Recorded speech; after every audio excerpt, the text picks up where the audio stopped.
Hi, good evening from London, England to the 7 continents all over the world, wherever you're watching from. Or is it good morning or good afternoon? From London, England to wherever you're watching on this planet. This is your host, your guy himself, DLG REPPIN. Hey! If you enjoy my context, preview and reviews of Arsenal and my English Premier League roundups, then give us a shout, leave it in the comment section below, and smash the thumbs up like button as you always do. And remember, please subscribe to my channel right there in that corner, that top left hand corner, which is your right. And speaking of subscribers, massive shout out to yourself, Robert Lay, for subscribing to my channel. Massive thank you. This is my way of saying thank you to you for showing the love and support. Yeah? And I hope you continue to spread the word to your friends and your relatives about myself and my channel, DLG REPPIN. For those of you that don't know what DLG is for, it's Delhi London Guna, and REPPIN is Romeo Echo Papa Indigo November. So, ladies to the gentlemen, to the boys to the girls, all football fans all over the world, I'm going to be doing my English Premier League roundup of this weekend's games and the goals. So let's start off on Saturday, because I believe Newcastle United and Aston Villa, I know that it was cancelled due to coronavirus outbreaks up in Tynecastle. Yeah, it is traumatic over there. So I wish prayers on the town itself and the and the society around Newcastle. But on Saturday it finished Burnley 1, Everton 1. Now Burnley got off to a flyer the first couple of minutes of the game, and what a goal by Robert. What's his name? By Robert Brady. Well, Brady. Oh, Robbie Brady. Sorry. What a goal on his less stronger foot, and he hit it on the right foot, and it was so sweet. Keeper had no chance. But Everton did control the game for the majority of the first half, and it was deserving. Their equaliser was very deserving.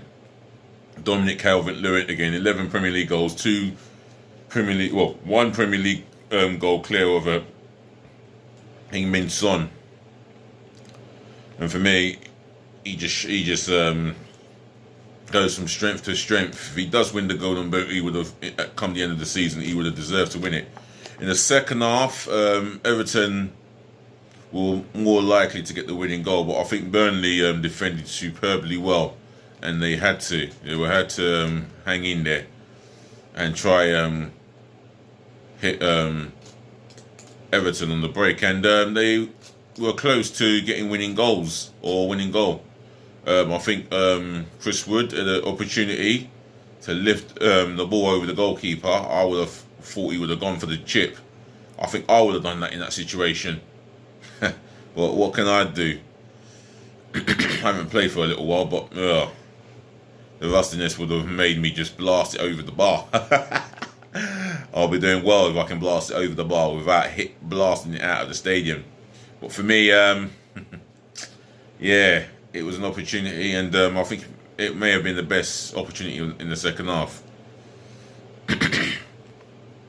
But it finished Burnley 1, Everton 1. Moving on to the next game, and that's Man City v Fulham, 3 o'clock kickoff, which finished Manchester City 2, Fulham 0.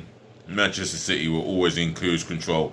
Early goal by I think Riyad Mahrez. I think he got an early goal there in that game, and De Bruyne with a penalty, and it was a clear.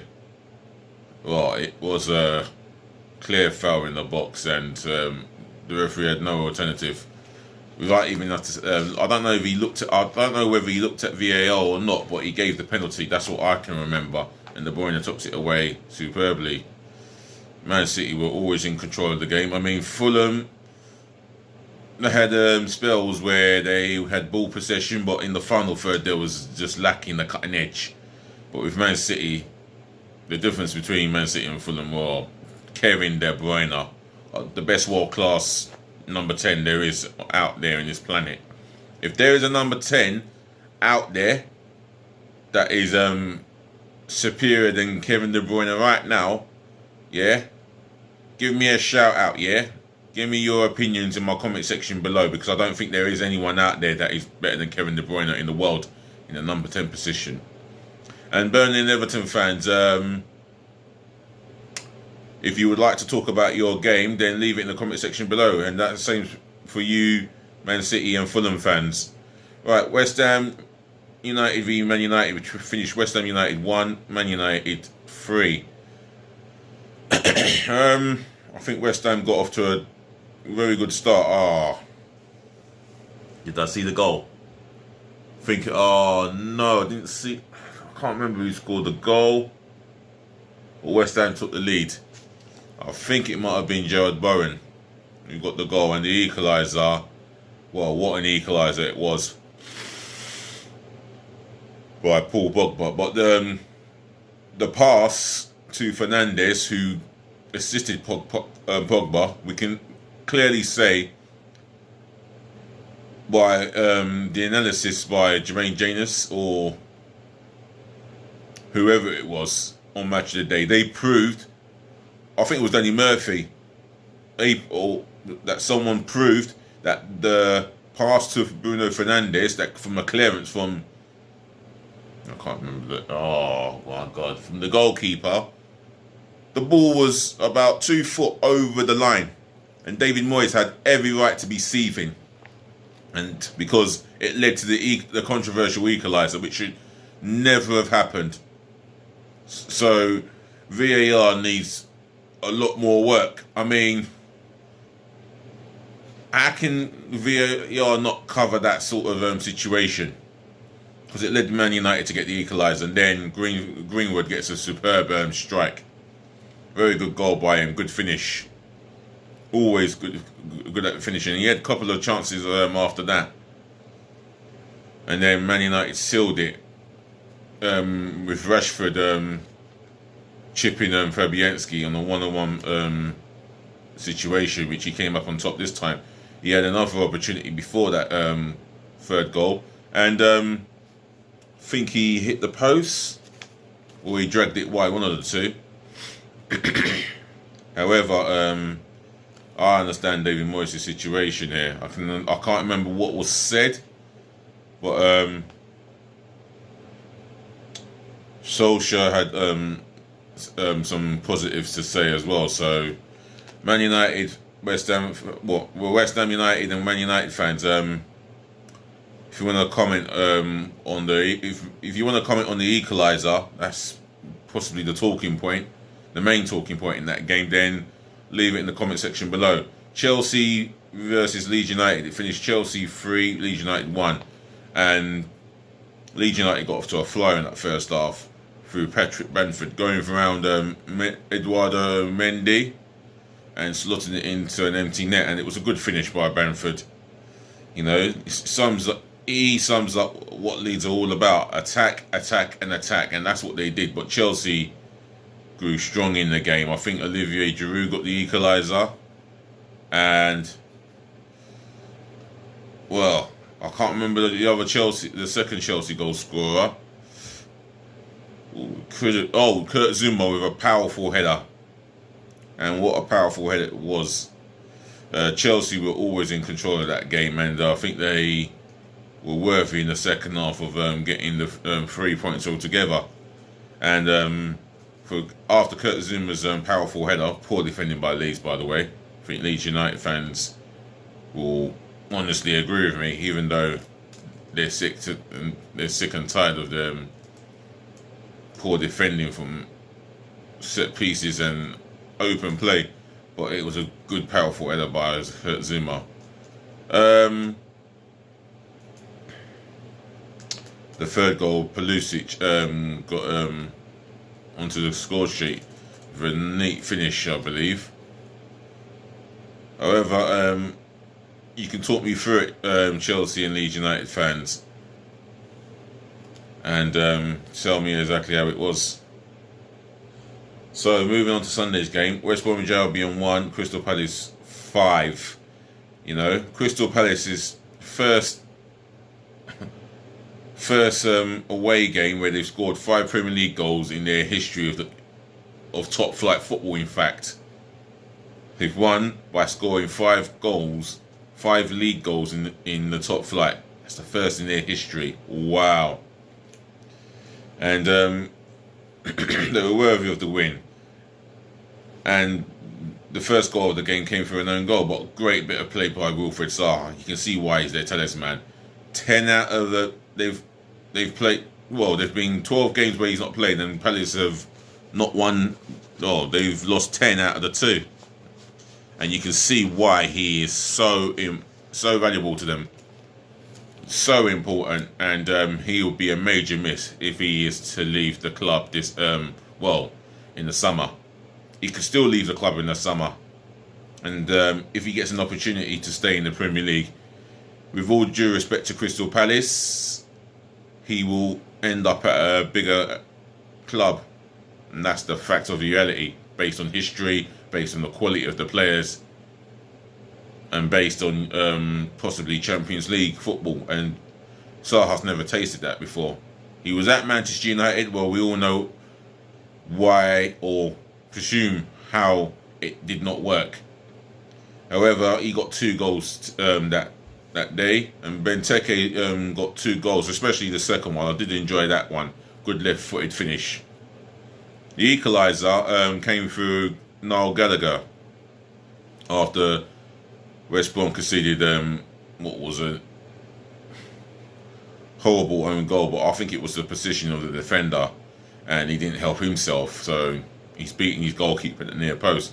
But for me, at 1-1, the turning point in that game, I think, what changed the complexion was the sending off, and I am disgusted that the referee could think that the kick was a sending off. Although there was intention there, I didn't believe it was worthy of a red card. The way Patrick Van Aanholt made a meal of it by screaming out loud as if to say he's been shot or hit by a sledgehammer. Give me a fucking break. Seriously? These players need to respect one another in the game and the rules. I mean, Crystal Palace fans, you can come on and defend him, but I will argue that was never a sending off. No way worthy of a red card. Why is that worthy of a red card? Tell me, Crystal Palace fans, why was that worthy of a red card? Because it didn't look... It looked nothing to me. If anything, Van Aanholt gave a little bit first, and then Pereira stupidly raised his foot. And yet, some wankers in Stockley Park told the referee to go and have a look at it, and encouraged him to get the red card out, which for me, I thought it was a little bit harsh. But if Pereira's going to do a thing like that, he's asking for it, because he was stupid enough to raise his foot. But there was no full contact, only the intent. But should it have been a red card? I really think that was a soft red card. I just say it was a soft red card. But West Brom fans, tell me how you feel about the sending off. Did you feel that the game? Did you feel the red card changed the complex of the game? Let me know in my comment section below. Moving on, Sheffield United 2, Leicester City 1. Now this was a hard-fought win by Leicester City. Sorry, Sheffield United 1, Leicester City 2. Did I say that the first time? Anyway, you can remind me in the comment section. Sheffield United were always under it from Leicester. Leicester were in total control, and they had the better of the chances, I believe. Although Sheffield United conjured up a couple of chances of their own. But early in the second half, Jose Perez puts Leicester ahead, and by the looks of it, it looks like it feels like Leicester deserved the lead. However, Sheffield United got an equaliser by Ollie McBurney, and then in the 90th minute, who else would you have put your money on to get the last minute goal but Jamie Vardy? He is one of the best around in Europe, definitely. Can't say he's world class. He hasn't done something exceptional for me to say he's world class.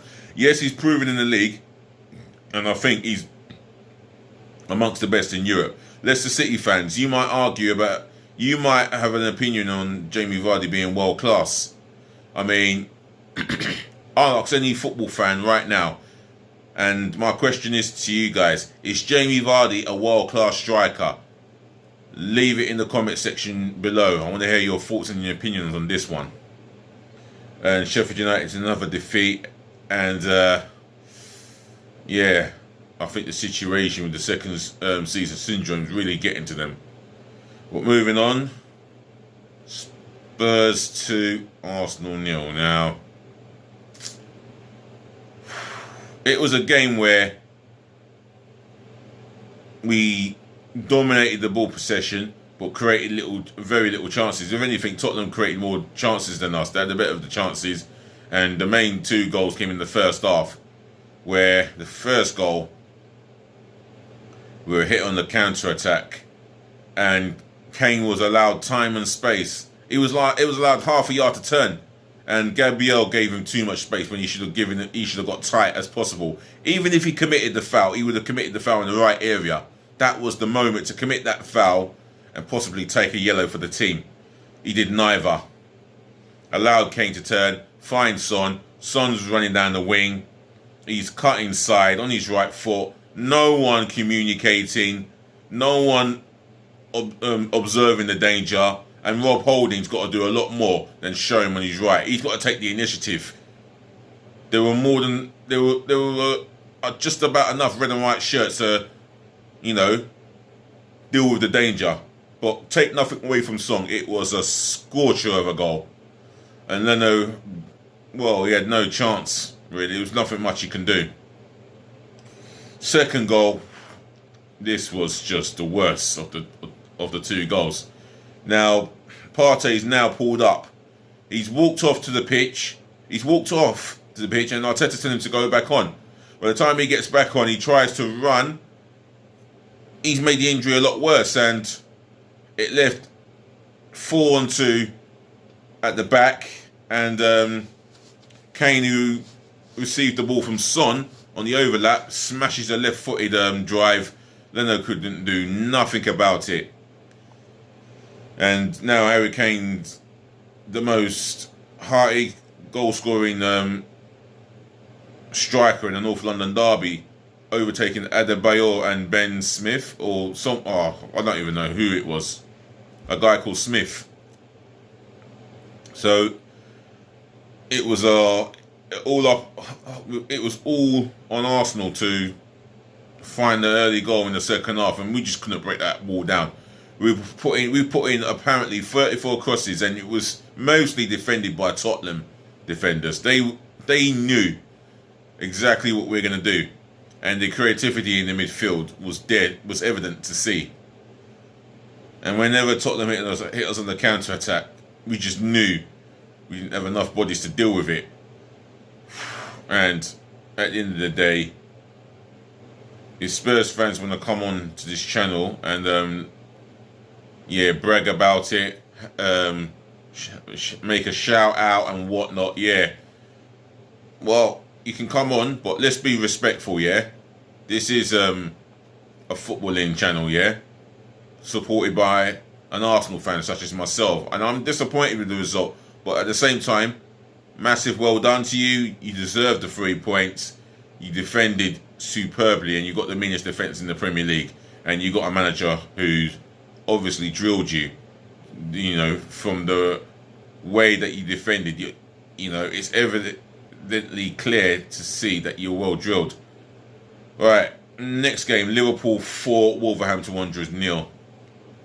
Um, Liverpool are overall always in control, the better team, and well, goals from Salah, Jonino Wijnaldum,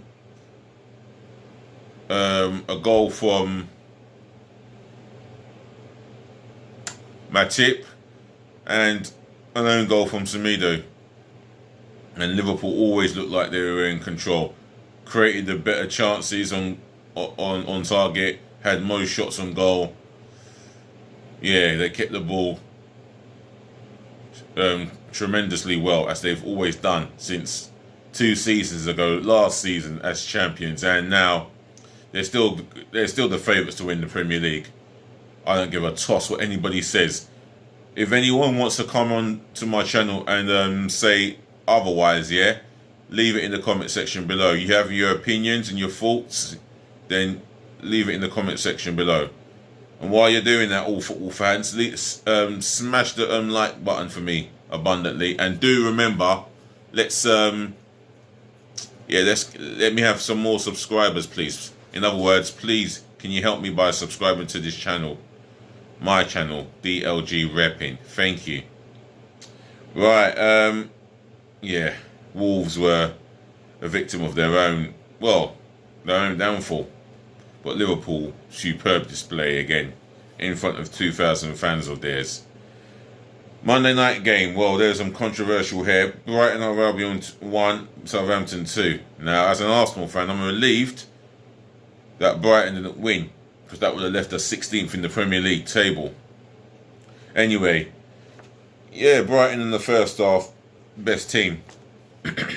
They should have gone into the interval 1-0 up. They were unlucky not to. You know, penalty scored by Christian Gross, and he took it well with the laces. Some bottle he showed. And Brighton had a number of opportunities to add to their lead. Weren't taken, and if you don't take your chances, you know, Southampton had a corner. You got James Ward-Prowse, who is wicked at set pieces.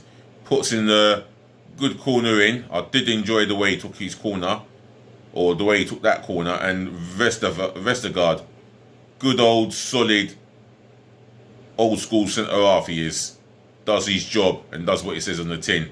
He gets up from out about 12, nearly 12 yards out, powerful powerful header at the back stick. Keeper no chance. You have to say that was a good header. And yeah, I thought both teams had the opportunities, you know, to get the winner, and Southampton got the winner, where, for me, never ever was that a penalty. What the fuck are these people doing in Stockley Park? I don't think they know the rules. You know what? They know the rules. They're supposed to know the rules, but they don't know the fucking beautiful game and how it works. That I can assure you of. And for Southampton to have that penalty scored by Danny Ings, that's a piss take. I think Graham Potter will be very, very angry and hard done by. He should be. Brighton fans, Southampton fans, let's be honest. The penalty was never a penalty. Southampton fans, some of you might have something different. Some of you might have it. Well, some of you may see it differently, and there's going to be some Southampton fans who've got to be brutally honest. Brighton fans, I can understand you coming onto my channel and commenting. Do so freely. Right, and that concludes my football roundup of the Premier League games and the goals from this weekend. So I would like to thank all the ladies, the gentlemen, to the boys, to the girls for listening, for watching, and thank them for tuning in. I'll be back later on this evening, hopefully, with some more context. And like I say, the games that I've spoken about, the fixtures, the goals that happened, and the results that I've gone through, if you feel that your team deserves more of a mention, more credit, then give me a shout out and leave your opinions in the comment section below. And remember, smash the thumbs up like button, and please help me by subscribing to my channel. Thank you. I've got another 933 subscribers to go, 67 subscribers now, and remember, I will give you a shout out even if I don't see your name and I see that you subscribe. I'll give you a shout out. One shout out, 10 shout outs. If I have to find a way of shouting out my hundreds, then I'll do it. If I can't do it all, then I'll do it the next day until I get you all shouted out. Anyway, let's keep this channel growing, and remember, subscribe button, please. And remember, this will, if you can definitely subscribe and smash the thumbs up like button. That helps the channel grow, and if you help my channel grow, then I'll help you by bringing you the latest football context. Thank you once again. Peace again, love again, and bless again. Enjoy your evening. If you're going to bed, rest well. If you're going to bed early, then rest well. If you're staying up for a little bit longer, do the right things. Do enjoy your evening. So, see you later, yeah? Be nice.